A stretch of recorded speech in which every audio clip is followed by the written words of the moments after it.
तो last time मैंने आपको पढ़ाया था सिंपल हार्मोनिक मोशन, और सिंपल हार्मोनिक मोशन जो मैंने आपके पास डिस्कस किया था वो डिस्कस किया था हर उस ऑब्जेक्ट के लिए जो कनेक्ट होता है स्प्रिंग से, और जब उसके अंदर हम मोशन क्रिएट करते हैं तो वो आपके पास एग्जीक्यूट करता है सिंपल हार्मोनिक मोशन को। याद रखिएगा, आपके पास एक और टॉपिक है जो हमें आज डिस्कस करना है, और वो आपके पास है सिंपल पेंडुलम। सिंपल पेंडुलम के अंदर भी सिंपल हार्मोनिक मोशन एग्जिस्ट करता है। याद रखिएगा, सिंपल पेंडुलम के अंदर भी सिंपल हार्मोनिक मोशन एग्जिस्ट करता है। It also executes simple harmonic motion. Simple pendulum भी सिंपल हार्मोनिक मोशन एग्जीक्यूट करता है। सिंपल पेंडुलम के अंदर भी सिंपल हार्मोनिक मोशन पाया जा रहा होता है। अगर आपसे कोई सवाल करे कि सिंपल पेंडुलम आपके पास होता क्या है, तो इसको हम कहते हैं if a point mass is connected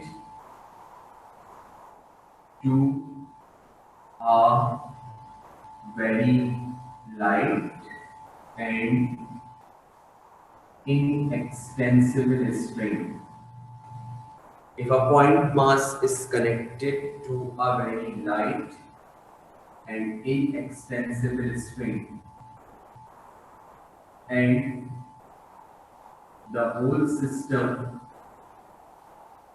lies under the action of gravity, and the whole system lies under the action of gravity, then this system is known as simple pendulum.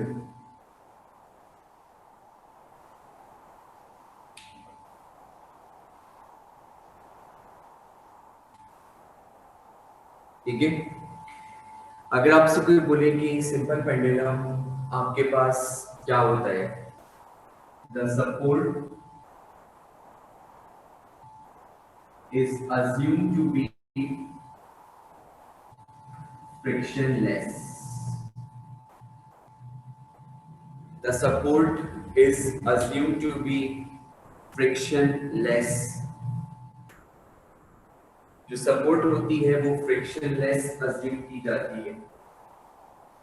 The support is assumed to be frictionless. Support को हम frictionless assume कर रहे होते हैं। ठीक है, अब topic के ऊपर चलते हैं। अगर आपसे किसी का सिंपल पेंडुलम क्या होता है, सुनिए गौर से। ये मेरे पास मौजूद है फ्रिक्शनलेस सपोर्ट, मतलब आपने सपोज करना है कि इसमें किसी किस्म की कोई फ्रिक्शन पाई नहीं जा रही। एक धागा मेरे पास मौजूद है, धागा, ये धागा बहुत ही हल्का है और इनएक्सटेंसिबल है। हल्के से मुराद इसमें कोई वजन नहीं है ज्यादा, मतलब इसका वजन ना होने के बराबर है। और इनएक्सटेंसिबल, इनएक्सटेंसिबल का मतलब इसको खींचने से इसमें लचक पाई नहीं जा रही, इसमें कोई लचक नहीं है, कोई इलास्टिसिटी नहीं है, ये आपके पास जो है वो बिल्कुल इनएक्सटेंसिबल है। ठीक है, और इसको हमने इसके साथ बांध दिया,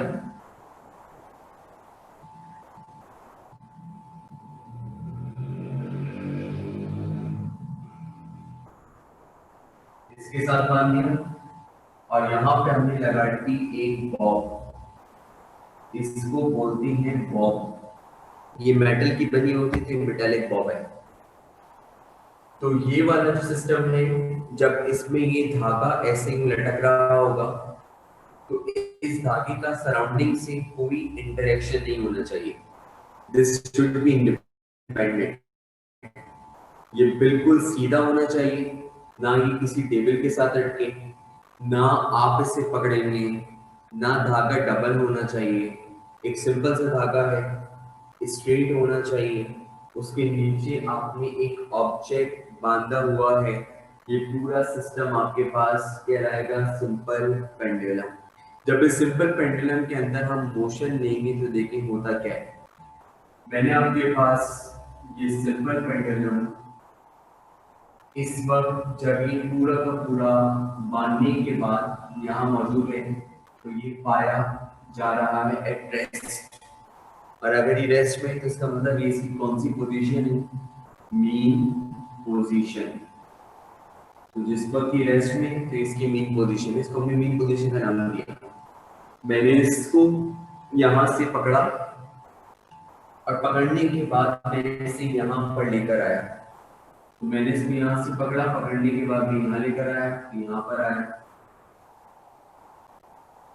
अब जब ये यहाँ पर आया तो ये आपके पास पहुंचा पॉइंट ए पर। जब ये पॉइंट ए पे पहुंचा तो पॉइंट ए पे इसकी जो पोजीशन आई वो कहलाएगी कौन सी पोजीशन, एक्सट्रीम पोजीशन। ठीक है। जब मैं इसको यहां से छोड़ूंगा तो ये वापस पीछे जाएगा। उसूलन होना ही चाहिए था कि यहाँ पे रुक जाता, उसूलन होना ही चाहिए था कि यहाँ पे रुक जाता, कौन पीछे आकर, but due to inertia it will not stop. Inertia की वजह से ये रुकेगा नहीं, बल्कि ये मोशन में ही रहेगा और ये दूसरी एक्सट्रीम पोजीशन अटेन कर लेगा। तो इसने दूसरी एक्सट्रीम पोजीशन अटेन करी और ये कहां पे आ गया, बी पर। तो it will continue to move from A to B and B to A. ये इसका वाइब्रेटरी मोशन है और इसके अंदर भी पाया जाता है कौन सा motion, simple harmonic motion. Simple harmonic motion की पहली शर्त क्या थी, सिस्टम मस्ट बी फ्रिक्शनलेस। हमने अज्यूम किया हुआ कि इसके अलावा कोई फ्रिक्शन नहीं। जब ये मूव कर रहा है तो उसमें किसी किस्म की कोई हवा पाई नहीं जा रही, ऑल्दो हवा है बट हमने अज्यूम किया हुआ कि वहां कोई हवा नहीं है। इसके अलावा इसके अंदर आपके पास पाया जा रहा है इनर्शिया। दूसरी कंडीशन थी इनर्शिया। आप जानते हैं किसके अंदर इनर्शिया है, अगर ये रुका हुआ था तो रुका हुआ ही, और अगर ये मोशन में है तो ये मोशन में ही है, मुस्तकिल तौर पर ये मूव करता चला जा रहा है। और तीसरी थी it must have a restoring force. तो आप जानते हैं कि ये खिंचे में आटे की तरह नहीं है। जब एक आटे की लई होती जो गूंदा जाता है जिससे रोटी बनती, अगर आप उसको पकड़ के ऐसे खींचेंगे तो खिंचा ही रहेगा, इसका मतलब उसके अंदर रीस्टोरिंग फोर्स मौजूद नहीं है। तो जब मैं इसको यहाँ से छोड़ रहा हूँ तो छोड़ने के बाद ये वापस कहाँ जा रहा है, पीछे। तो इसका मतलब इसके अंदर पाई जा रही रिस्टोरिंग फोर्स। तो सिंपल हार्मोनिक मोशन की तीनों कंडीशंस पूरी हो गई, तो इसका मतलब ये एग्जीक्यूट कर रहा है सिंपल हार्मोनिक मोशन। और इसके अंदर यहाँ से लेके यहाँ तक, यानी कि मीन पोजीशन से लेके एक्सट्रीम पोजीशन तक, ये जो भी डिस्प्लेसमेंट कवर करेगा वो क्या कहलाएगा, एक्स, उसको एक्स का नाम देंगे।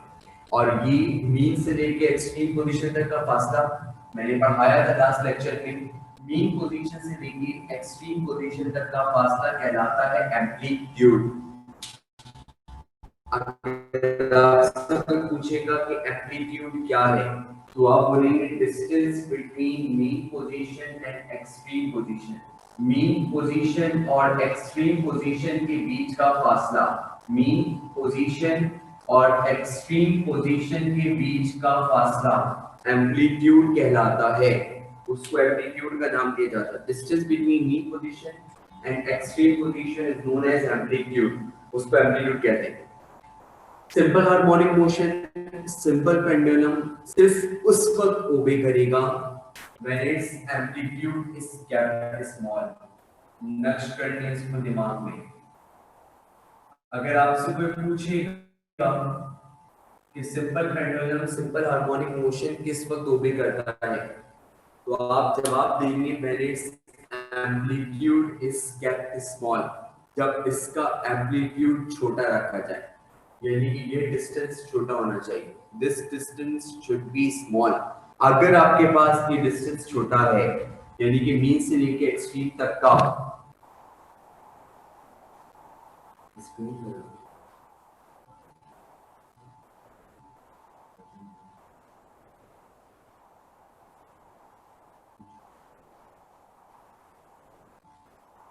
ओके, तो मुझे बताइए जरा पहले तो यहाँ पे लाइबा, बेटा ये बताइए स्क्रीन और मेरी आवाज आपको सही सुनाई दे रही है? जी सर, अब तो आवाज की जो पीछे आवाज थी ना लाइट सी, वो बहुत स्लो हो गई है, तो डिस्टरबेंस नहीं हो रही। अच्छा, मेरी आवाज बीच में रुक तो नहीं रही, प्रॉपर आ रही है? जी। जी बिल्कुल प्रॉपर आ रही है। और स्क्रीन? स्क्रीन भी सही है सर, थोड़ा सा मेरा खुद का नेट का इशू है, अदरवाइज स्क्रीन वैसे मेरी भी सही है। ओके, किसी और बच्चे से ही पूछ लेते हैं ताकि मुझे और कंफर्मेशन हो जाए। जुबैदा आप बताइए बेटा, स्क्रीन सही आ रही है बिल्कुल? जी सर, स्क्रीन सही है। और आवाज आ रही है मेरी प्रॉपर बेटे? जी। ओके।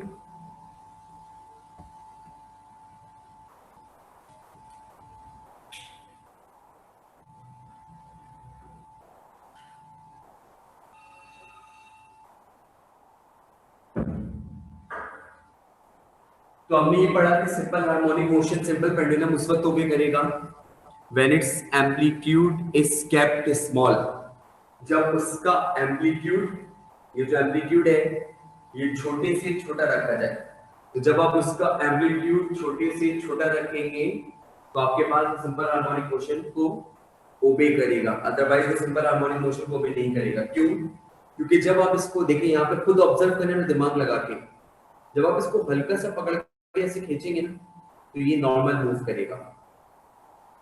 जब ऐसे पकड़ के खींचेंगे ना यूं, और फिर यूं यूं होगा, ये हम है, हम नहीं बन रहे, हमें इसको एक्सपेरिमेंट ही परफॉर्म करना है ना। हम तो आपको पता है जहां मुड़ता है मुड़ जाते हैं, ऐसा नहीं होता। अगर ये है, इसको हल्का सा हमने पुश किया तो जितना कम पुश करेंगे उतना मोशन एक्यूरेट आएगा। अगर ऐसे पुश कर दिया तो अब ये ऐसे कभी यूं जाएगा कभी यूं जाएगा, ऐसे, और उस पर सिंपल हार्मोनिक मोशन ओबे नहीं करेगा। सिंपल हार्मोनिक मोशन को ओबे करने के लिए it's amplitude is kept small, इसका एम्पलीट्यूड कम से कम रखा जा रहा होता है। अब अगर आपसे कोई पूछेगा कि कौन सी एनर्जी कहाँ मैक्सिमम है और कौन सी एनर्जी कहाँ मिनिमम है, अगर आपसे कोई पूछे कौन सी एनर्जी कहाँ मैक्सिमम है और कौन सी एनर्जी कहाँ मिनिमम है, तो kinetic energy is maximum at mean position, जबकि potential energy is minimum at mean position. Potential energy is maximum at extreme position and kinetic energy is minimum at extreme position। आइए उसको भी देख लेते हैं। कहाँ पे कोई सा भी रिएक्शन हो, एक बात याद रखिएगा, कुछ भी हो, चाहे वो स्प्रिंग हो चाहे वो सिंपल पेंडुलम हो, दोनों के अंदर आपके पास जो काइनेटिक एनर्जी है वो मीन के ऊपर मैक्सिमम होगी और पोटेंशियल एनर्जी एक्सट्रीम के ऊपर मैक्सिमम होगी। तो अगर मैं आपसे अब इस बात को अर्ज करूं जो कि मैं आपसे अब करना चाहता हूं, अगर मेरे पास मौजूद है इस वक्त ये एक सिंपल पेंडुलम, अगर मेरे पास मौजूद है इस वक्त एक सिंपल पेंडुलम, अभी ये वाली पोजीशन इसकी मीन पोजीशन है, ठीक है। इसको पकड़ा, पकड़ने के बाद मैं यहां तक लेकर आया, ये यहां पहुंचा। अब जब ये यहां पहुंचा तो उसका मतलब ये पहुंचा पोजीशन ए के ऊपर। अभी रेस्ट पे होने का मतलब इसकी वेलोसिटी क्या है, 0।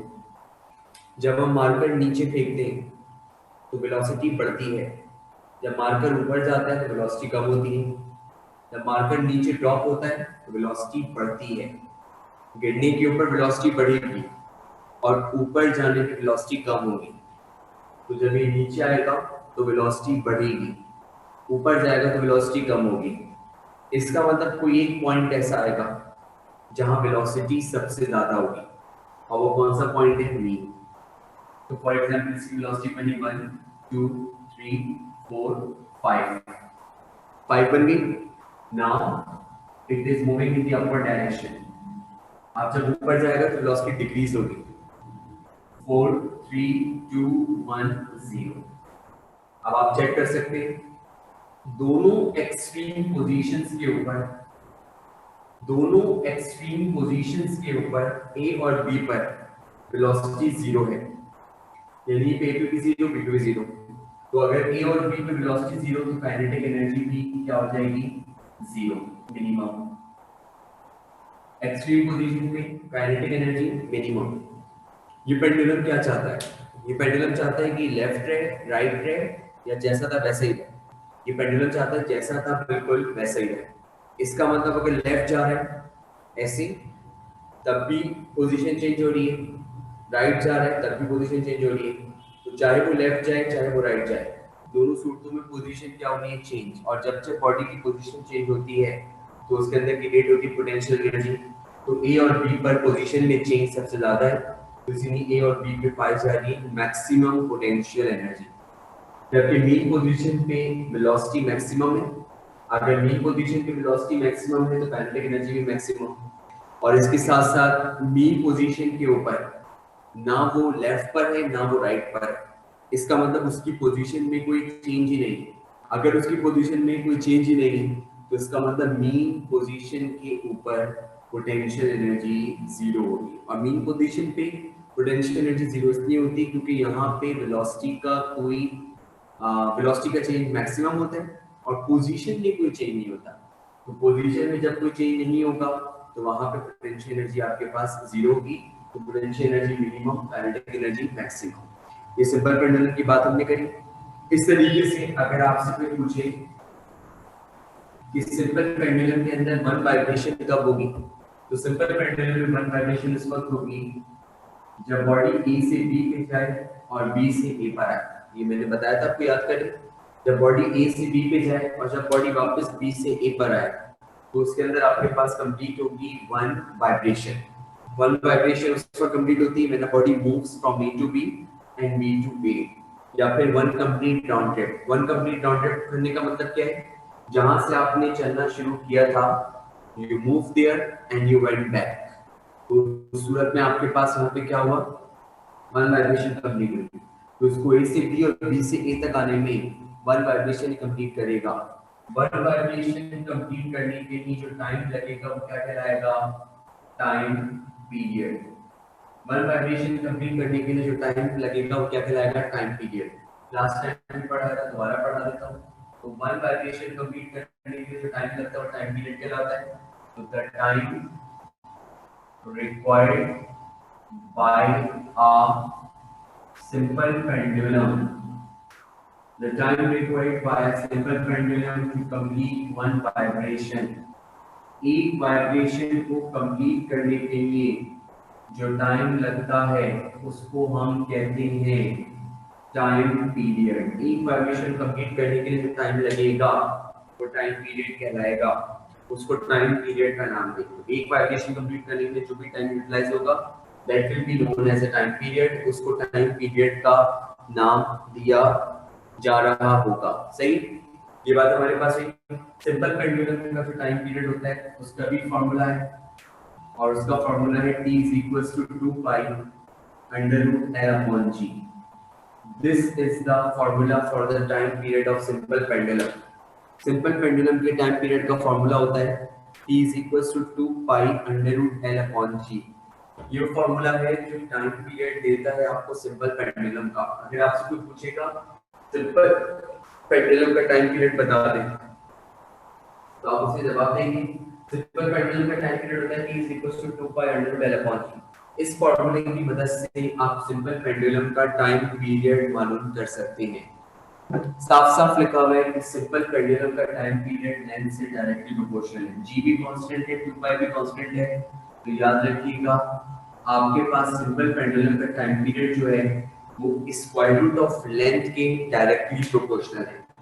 यानी कि अगर पेंडुलम की लेंथ हम बढ़ाते चले जाएंगे तो टाइम पीरियड भी बढ़ता चला जाएगा। पेंडुलम की लेंथ हम बढ़ाते चले जाएंगे तो टाइम पीरियड भी बढ़ता चला जाएगा। पेंडुलम की लेंथ हम बढ़ाते चले जाएंगे, टाइम पीरियड भी बढ़ता चला जाएगा। रिलेशन निकालना सीखें। 2 पाई कांस्टेंट है और g भी कांस्टेंट है।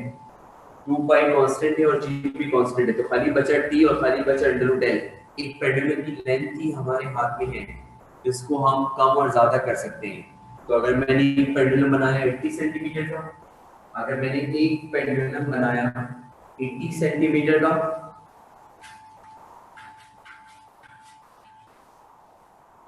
अगर मैंने एक पेंडुलम बनाया 80 सेंटीमीटर का और एक पेंडुलम मैंने बनाया 100 सेंटीमीटर का, तो 100 सेंटीमीटर का टाइम पीरियड ज्यादा आएगा क्योंकि इसकी लेंथ ज्यादा है, और 80 सेंटीमीटर की लेंथ कम है तो इसलिए इसका टाइम पीरियड कम आएगा।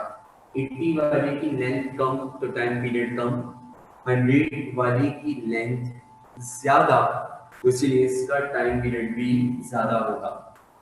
आपके पास एक बहुत ही मशहूर पेंडुलम है जो अपने नाम से चलता है, और अपने नाम से जो पेंडुलम चलता है उसको बोलते हैं सेकंड्स पेंडुलम। जुमला मेरा बहुत ध्यान से सुनिएगा। सेकंड्स पेंडुलम, सेकंड्स पेंडुलम एक स्पेशल पेंडुलम है जिसका टाइम पीरियड 2 सेकंड होता है। A pendulum which has a time period of 2 seconds, एक ऐसा पेंडुलम जिसका टाइम पीरियड 2 सेकंड हो।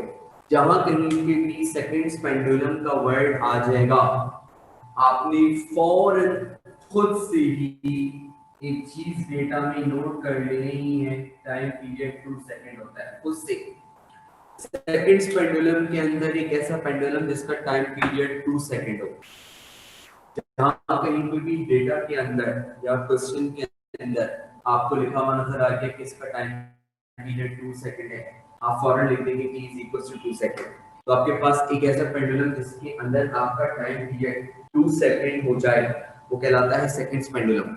उसको सेकंड्स पेंडुलम का नाम दिया जाता है। तो if anybody ask you what is seconds pendulum then you have to reply कैसा पेंडुलम जिसको वन वाइब्रेशन कंप्लीट करने के लिए 2 सेकंड लगे। क्यों? क्योंकि वन वाइब्रेशन का ही जो टाइम होता है वो टाइम पीरियड कहलाता है। वन वाइब्रेशन का जो टाइम होता है वही टाइम पीरियड कहलाता है। तो एक ऐसा पेंडुलम जिसको आपके पास एक वाइब्रेशन कंप्लीट करने के लिए टोटल 2 सेकंड लगे उसको बोलते हैं सेकंड्स पेंडुलम। अब जरा यहाँ देखिए, अगर मेरे पास एक पेंडुलम है तो वो एक ऐसा पेंडुलम होगा जिसमें जब बॉडी ए से बी पे जाएगी तब वो 1 सेकंड कवर करेगा, और जब बी से ए पर आएगी तब भी 1 सेकंड कवर करेगा। तो एक वाइब्रेशन कंप्लीट करने के लिए टाइम कितना लगा? 2 सेकंड।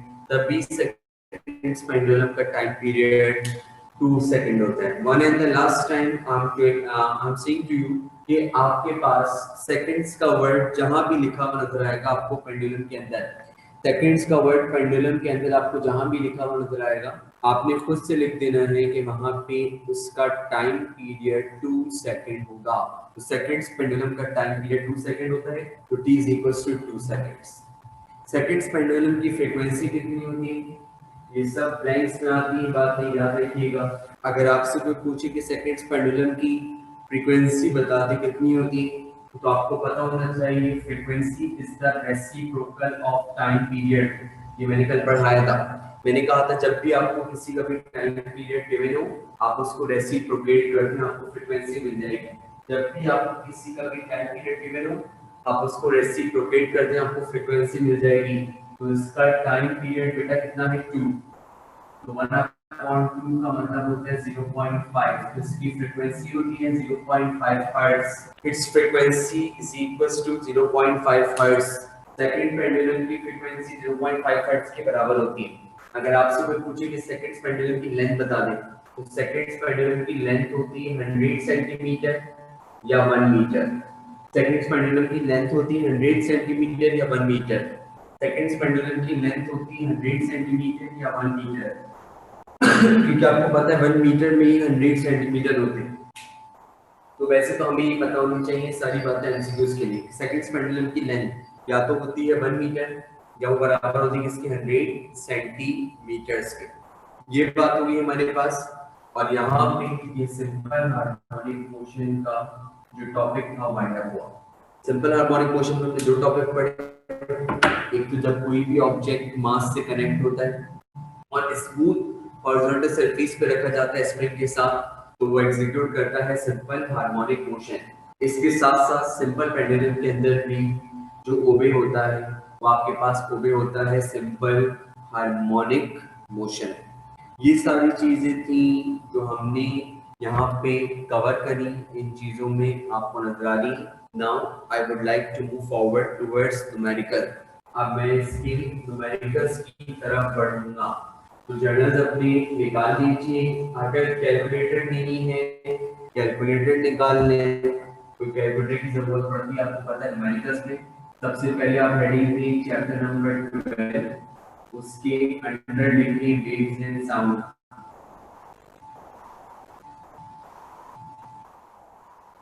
चैप्टर नंबर 12 और उसके अंडर लिखिए वेव्स एंड साउंड।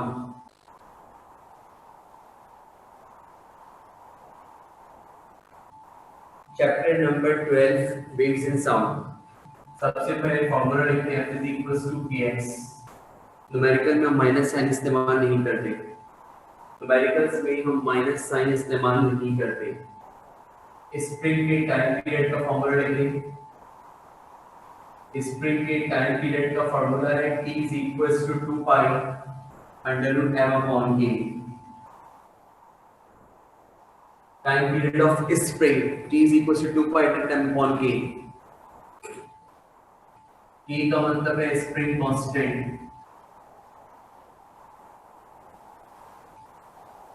और spring constant is measured in newton पर मीटर। k का मतलब है स्प्रिंग कांस्टेंट और स्प्रिंग कांस्टेंट न्यूटन पर मीटर में मेजर होता है। k का मतलब है स्प्रिंग कांस्टेंट और spring constant is measured in newton पर मीटर। सिंपल पेंडुलम का फॉर्मूला लिखें T is equals to 2 pi under L upon G। Time period of simple pendulum.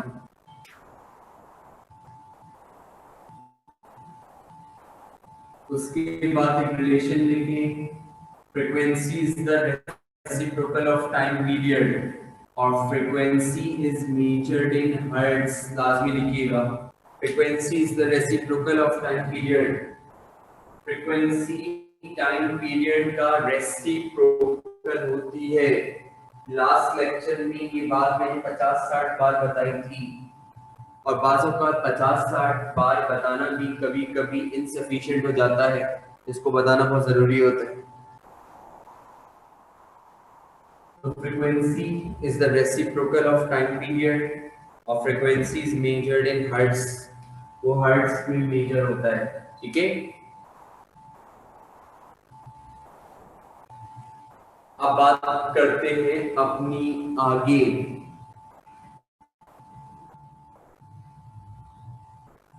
Seconds pendulum में लिख लें।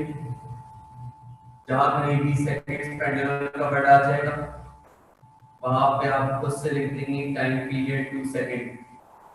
जहां कहीं पे भी सेकंड्स पेंडुलम का वर्ड आ जाएगा वहां पे आपने खुद से लिखना होगा कि इसका टाइम पीरियड 2 सेकंड होता है।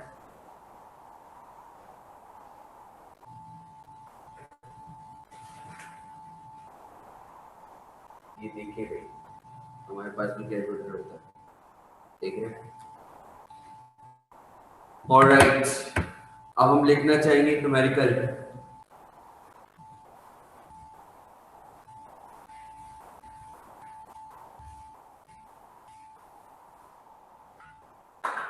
x का मतलब क्या है? x का मतलब लिखिए इसके आगे। x का मतलब है displacement from mean position.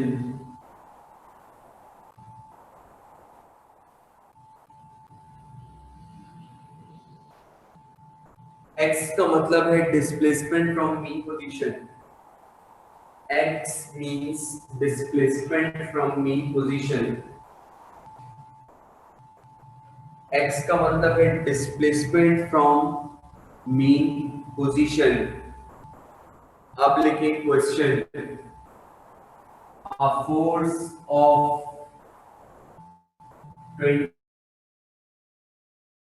20 Newton stretches a spring up to 40 centimeter। Calculate its spring constant। Calculate its spring constant. A force of 20 Newton stretches a spring up to 40 centimeter. Calculate its spring constant. Data. सबसे पहले आपको दी गई force की value दी गई 20 Newton. Spring को कितना खींचा जा रहा है 40 सेंटीमीटर। ये वो डिस्प्लेसमेंट है जो स्प्रिंग कवर कर रहा है। स्ट्रेच का मतलब होता है खींचना। जब स्प्रिंग को खींचेंगे तो कवर करेगा डिस्प्लेसमेंट। डिस्प्लेसमेंट है 40 सेंटीमीटर। सेंटीमीटर को मीटर में चेंज करेंगे डिवाइडेड बाय 100 तो यू विल गेट 0.4 मीटर्स। अगर आपने सेंटीमीटर को मीटर में चेंज नहीं किया you will get lose your marks lose नहीं करने। तो इसी सेंटीमीटर को मीटर में चेंज करने के लिए आपने उसको 100 से कर दिया डिवाइड। और रिक्वायरमेंट में आपको चाहिए spring constant which is nothing but k। Requirement में आपको चाहिए spring constant which is nothing but k। We try to attempt a solution. Formula होता है f kx। क्योंकि आपको f भी पता है x भी पता तो क्या मिल जाएगा k। तो अब आपने लिखा k f/x। x मल्टीप्लाई नीचे जाकर डिवाइड। फोर्स की वैल्यू दी गई 20 और x की वैल्यू दी गई 0.4। 20 को 0.4 से हमने कर दिया डिवाइड तो हमें आंसर मिला 50 और यूनिट न्यूटन पर मीटर। ये आपके पास मिला स्प्रिंग कांस्टेंट और स्प्रिंग कांस्टेंट की वैल्यू हमें मिली 50 न्यूटन पर metre. This is a value of spring constant.